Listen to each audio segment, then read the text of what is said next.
আসসালামু আলাইকুম সম্মানিত ভিউয়ার্স, আজকে আমি গুরুত্বপূর্ণ একটি বিষয় নিয়ে আলোচনা করছি, যার শিরোনাম তাবিজ তোমার সম্বন্ধে ফিতনার অবসান। এক শ্রেণীর লোক তাবিজ কবজ দেখলেই তেড়ে আসে, সরাসরি ফতুয়া দিয়ে দেয়, ওসব ছিঁড়ে ফেলে দাও, তোমার দিন ঈমান সব নষ্ট হয়ে গেল, অসব ব্যবহার করা মুশরিকদের কাজ, মুসলিম হয়ে ওদের মতো কাজ করছো কেন? বলা বাহুল্য, এটা ওদের চরম বাড়াবাড়ি। সব তাবিজই যেমন জায়েজ নয়, তেমনি সব শিরিক ও নাজায়েজ নয়। ব্যাপারটা এর মাঝামাঝি। সন্দেহ নেই, কোনো তাবিজ ও ঝাড়ফুঁক অবশ্যই নাজায়েজ এবং কোনোটা শিরিকের পর্যায়ভুক্ত, কিন্তু তাই বলে গড়ে সবগুলাকেই এক কাতারে গণ্য করা আর শিরিক বা হারাম বলে চালিয়ে দেয়া ঠিক নয়। কেননা শরীয়তে কোনোটার বৈধতা প্রমাণিত। যেগুলো বৈধ বলে প্রমাণিত, তাতে শিরিক সাব্যস্ত করা তো শরীয়তের উপর হস্তক্ষেপ করার নামান্তর। যারা তাবিজ কবজ ও ঝাড়ফুঁককে হারাম বা শিরিক বলেন, তারা আবু দাউদ শরীফের 3883 নং হাদিসটি দলিল হিসেবে পেশ করেন। হাদিসটি হল, ইন্নার রুকা ওয়াত তামাইম ওয়াত তিওয়ালা শিরকুন। রুকা, তামাইম ও তিওয়ালা শিরিক। রুকা অর্থ ঝাড়ফুঁক। জাহিলি যুগে শিরকি মন্ত্র পড়ে ঝাড়ফুঁক করা হতো, তাই ইসলামে তা নিষিদ্ধ। তামাইম, এক বচনে তামিমা বলা হয়, মূলত এক প্রকার গুটি শামুককে। জাহিলি যুগে তাতে নানা রকম শিরকি মন্ত্র পড়ে বাচ্চাদের গলায় তাবিজ হিসাবে ঝুলিয়ে দেয়া হতো। তারা বিশ্বাস করত এর নিজস্ব শক্তি আছে এবং এ তাবিজ শিশুদের সব রকম অনিষ্ট থেকে রক্ষা করে। তাদের এ ধারণা যে শিরিক, তা বলার অপেক্ষা রাখে না। এ জাতীয় শিরকি ধারণা সম্বলিত তাবিজ ব্যবহারের কোনো অবকাশ ইসলামে থাকতে পারে না। আর তিওয়ালা হচ্ছে এক প্রকার জাদু। ইসলামে জাদু সম্পূর্ণ নিষিদ্ধ।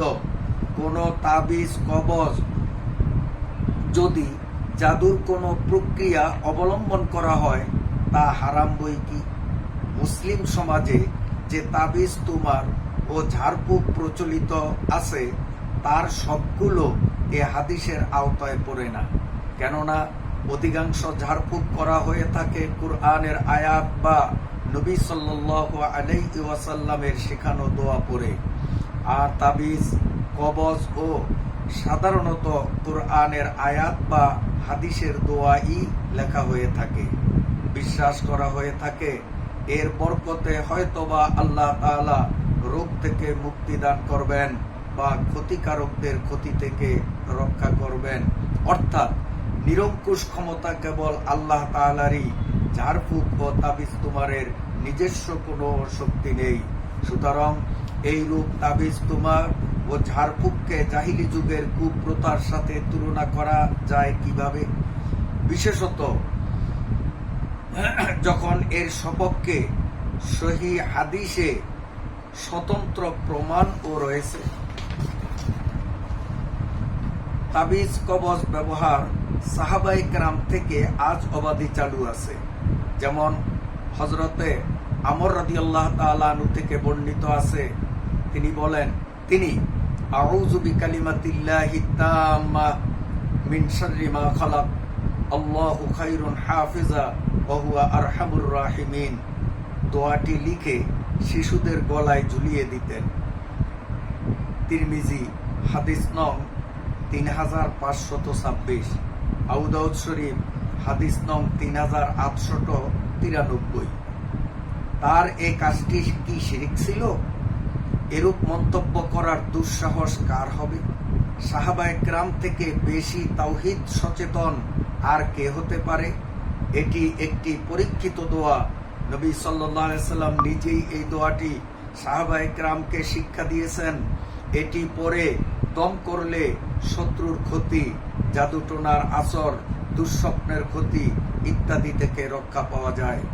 সাহাবী আব্দুল্লাহ ইবনে সালাম রাদিয়াল্লাহু তাআলা আনহু ইহুদি ধর্ম ত্যাগ করে ইসলাম ধর্ম গ্রহণ করেছিলেন।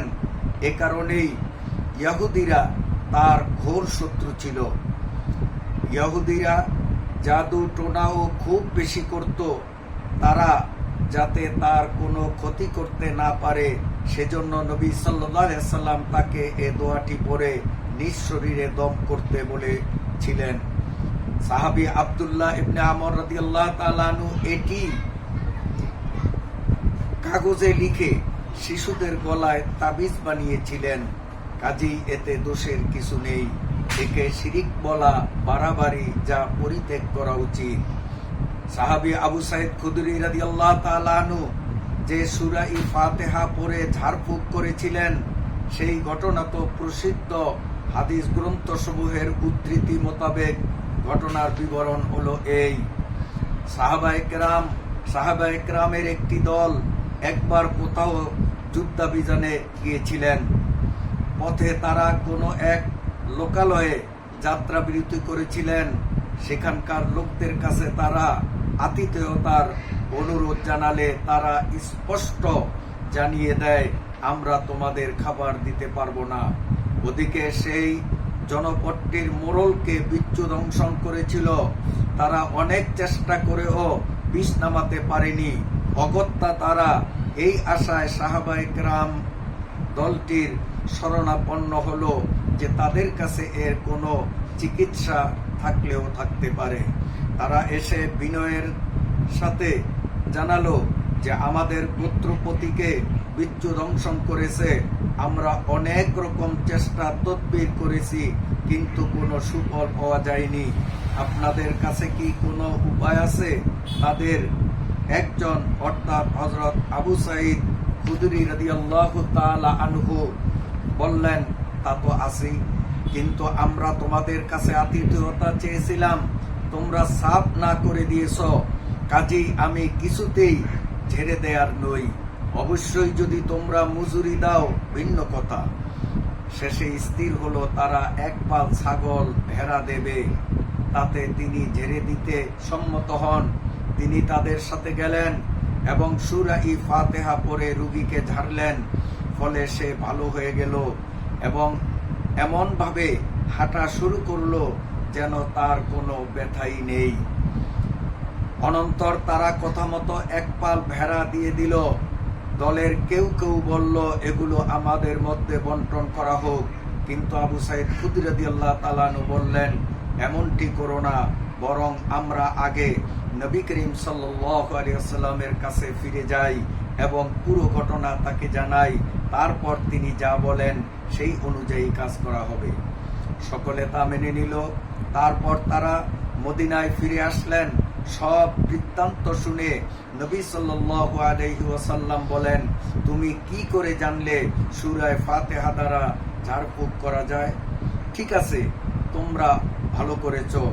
এখন এগুলো বন্টন করে ফেলো এবং আমাকেও এক ভাগ দিও। এই বলে তিনি হেসে দিলেন। বুখারী শরীফ হাদিস নং 1276। এ ঘটনা ঝাড়ফুঁকের বৈধতা প্রমাণের সাথে সাথে তার বিনিময় গ্রহণকেও জায়েজ বা বৈধ সাব্যস্ত করা হয়েছে। রাসূল সাল্লাল্লাহু আলাইহি সাল্লাম নিজেও বিভিন্ন দোয়া পড়ে ব্যথা বা ক্ষত স্থানে ঝাড়ফুঁক করেছেন। সহিহ হাদিসে যার ভুরি ভুরি প্রমাণ রয়েছে। কাজেই ঝাড়ফুঁকের বৈধতায় কোনো প্রশ্ন থাকতে পারে না। তাবিজ কবজের ব্যাপারেও এই কথা। শিরকের কোনো ব্যাপার না থাকলে তা জায়েজ। যেসব বৈধ দোয়া পড়ে ঝাড়ফুঁক করা হয় তাই যদি কাগজে লিখে দেয়া হয় সেটাই হবে তাবিজ কবজ, যা সম্পূর্ণ শরীয়ত সম্মত ও জায়েজ। আল্লাহ আমাদেরকে সঠিক জিনিস বুঝে বাড়াবাড়ি পরিত্যাগ করে সঠিক ইসলামের বিধি ও বিধান মানার পরিপূর্ণ তৌফিক দান করেন। সব ধরনের ফিতনা ফাসাদ থেকে মুসলিম উম্মাহকে আল্লাহ রাব্বুল আলামিন শতভাগ হেফাজত করেন। আমিন। আসসালামু আলাইকুম ওয়া রাহমাতুল্লাহি ওয়া বারাকাতুহু।